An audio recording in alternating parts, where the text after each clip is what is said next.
আসসালামু আলাইকুম। বিশ্বনবী হজরত মুহাম্মদ সাল্লাল্লাহু আলাইহি সাল্লাম বলেছেন, 2 ওয়াক্ত নামাজ মুনাফিকদের কাছে সবচেয়ে বেশি কঠিন। 1 ওয়াক্ত হলো ফজর নামাজ আর 1 ওয়াক্ত হলো এশার নামাজ। একদিন এক আলেমকে জিজ্ঞেস করা হলো, ফজরের বাতাসটা এত ঠান্ডা আর স্নিগ্ধ কেন? উত্তরে আলেম বলল, ফজরের নামাজের বাতাসে মুনাফিকদের নাকের দুর্গন্ধ মিশে আসে না, তাই ফজরের নামাজের বাতাস এত স্নিগ্ধ আর সুন্দর। আমিন। মনের যত জ্বালা যন্ত্রণা আমরা সবাই সেজদায় মহান আল্লাহ পাকের কাছে বলবো। আল্লাহ পাকের কাছে বলার জন্য কোনো ভায়া লাগবে না, কোনো অ্যাপার্টমেন্ট লাগবে না, কোনো মিডিয়া লাগবে না। আমরা ডাকতে দেরি, তিনি শুনতে দেরি হয় না। আর তিনি হলো মহান আল্লাহ তাআলা। যেতে আমাদেরকে হবেই, মরণ থেকে পালানোর কোনো সুযোগ নেই, কেউ পালাতে পারে নাই। এই মরণ হলো আখিরাতের প্রবেশদ্বার। মরণ নামক পালকিতে চড়ে আমরা কবরে ঢুকি।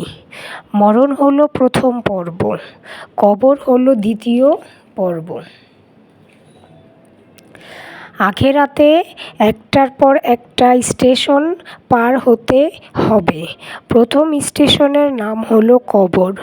এই কবর নামক স্টেশনে যদি আপনি মাফ পেয়ে যান, তো সামনে সব স্টেশনগুলোতে মহান আল্লাহ পাক আমাদেরকে মাফের ব্যবস্থা করে দিবেন। এই জন্য বিশ্বনবী হজরত মুহাম্মদ সাল্লাল্লাহু আলাইহি সাল্লাম বলেছেন, আল কবর, সুবহানাল্লাহ।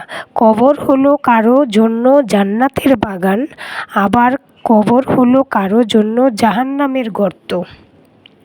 আমরা বলি, হে মহান আল্লাহ, আপনি আমাদেরকে কবরকে জান্নাতের বাগান করে দেন। বিশ্বনবী হজরত মুহাম্মদ সাল্লাল্লাহু আলাইহি সাল্লাম বলেছেন, কবর হলো আখিরাতের মঞ্জিল। হে মহান আল্লাহ তাআলা, আপনি আমাদের সবার কবরকে জান্নাতের বাগান করে দেন। আমাদের সকলকে কবরের ভয়ানক যন্ত্রণা থেকে মাফ করে দিবেন। আমাদের আল্লাহ ছাড়া কোনো মাবুদ নাই, তিনি এক, তিনিই মহান। মহান আল্লাহ তাআলা। মহান আল্লাহ তাআলা আমাদের সবাইকে হেফাজত করুক। সুবহানাল্লাহ।